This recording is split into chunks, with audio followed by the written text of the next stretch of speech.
So let's take a look at sending responsive emails. And in this video, we're going to be taking some really great templates from some really great resources and making use of these and learning how we can properly send these through our application.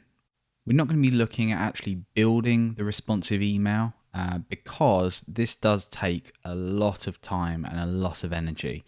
And we'll see that a little bit later when we look at how these have been constructed. So let's get started with just taking a look at how we're sending emails. It really doesn't matter which language you're using to send emails, the same concept applies. Now in this case, I'm just using PHP to send an email. And it's important to note I have this view set up called welcome.php, and that just exists over here. And at the moment, we've just got a little bit of text in there, and we'll look at how this is going to send in a minute.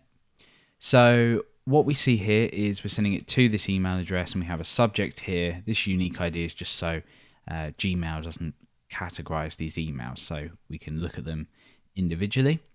So let's just send this email, and we can see that when it comes through, we just have a really boring email.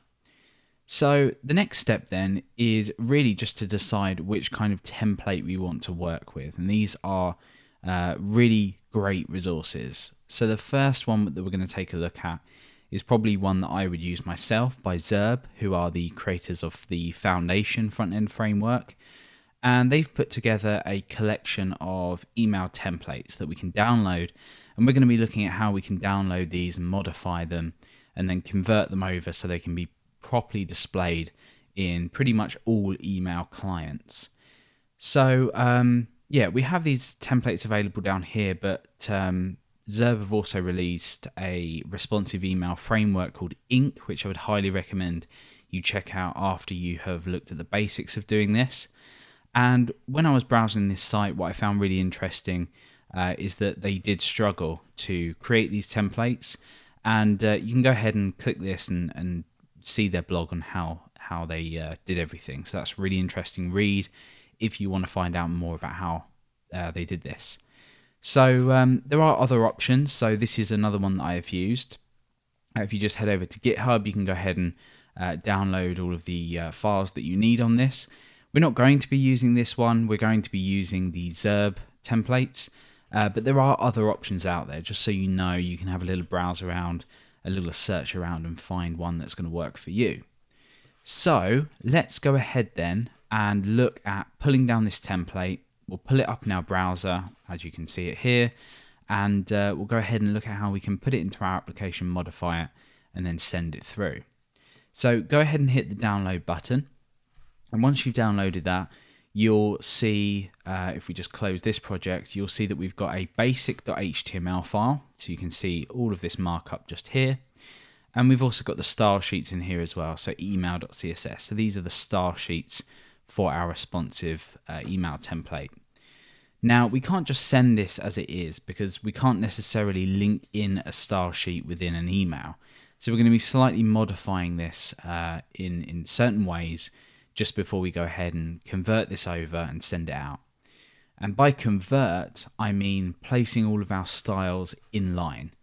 Now, obviously this is really messy, but it's just the way things are with email on the web. We can't go ahead and create wonderful style sheets and then go ahead and attach these somehow to an email. We have to do this really messily, and it is a little bit of a shame, but it works really well. So what you're going to want to do then is, once you've downloaded them files, let's just close this off, you can pull it up in your browser so you can modify it exactly to your standard, how you want it to look. You could break apart the header and the footer if you wanted to, or break apart certain components. In this case, we're just going to look at modifying the whole thing. So we have this base email here then. So let's go ahead and look at modifying this. Let's say, for example, we wanted to change the logo. We're not going to be doing this, but a really important thing to note is this has to be an absolute path to a hosted image. So we can't just say attach a logo or something to an email. That's really inconvenient. What we're going to do is you want to go ahead and host an image somewhere. Like in this example, it's using placehold.it, which will just generate an image for you.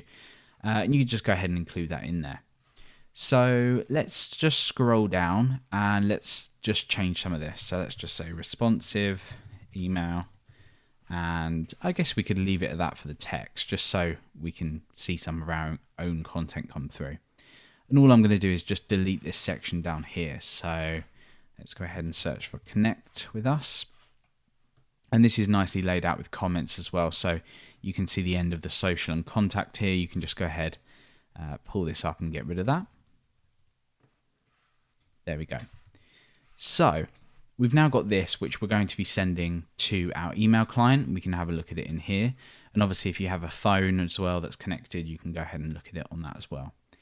So now that we've got this template, we need to start modifying this so we can actually go ahead and convert it over, and then we can send it. So what we need to do is, the first thing is to grab all of the styles, and I'm going to go ahead and copy all of these, and I'm going to go ahead and create in here a style element, and I'm going to paste them in. So it's getting really, really messy now. But what you're going to want to do is keep this page as your sort of base template. This file here is not what we're going to be sending. What we want to do is we want to take all of the styles and convert them to inline. And that's going to allow it to be properly rendered within an email client. So what we're going to do is we're going to copy the entirety of this page.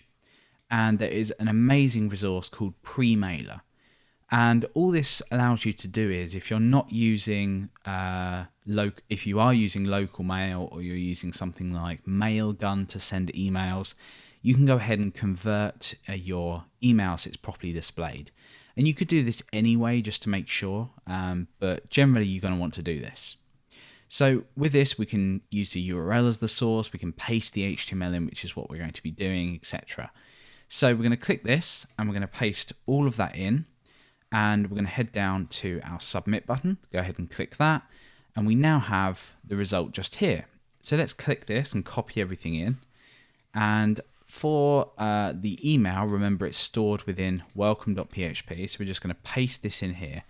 And let's just take a look at the difference of this. The styles in the head have obviously gone, but now you can see that they're all in line. So we've got these horrible inline styles. This is what's going to allow us to send this email through, and it looked really nice in all email clients.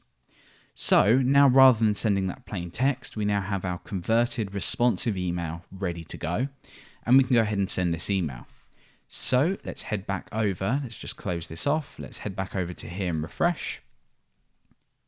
And there we go. We can go ahead and head over to here, click this, and there we have our responsive email delivered to our inbox.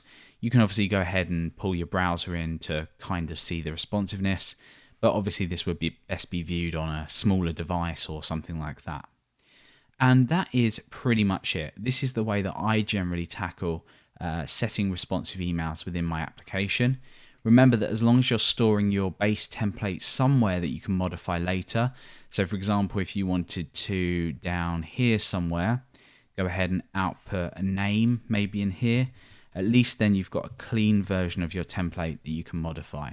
And of course, what you could do is just modify this itself, but it makes it a lot easier to make changes if you do store the original version of your template. That's really handy to have, and you can just modify it, go ahead and convert it over again, and the process is a little bit easier. There probably are automated solutions, but working like this gives us a good idea of how we should be structuring our email in order to send it and make it responsive when we do deliver it to our users. And that is pretty much it. With very little effort, with the help of Zerb's responsive email templates, we've gone ahead and sent a pretty nice looking responsive email to anyone.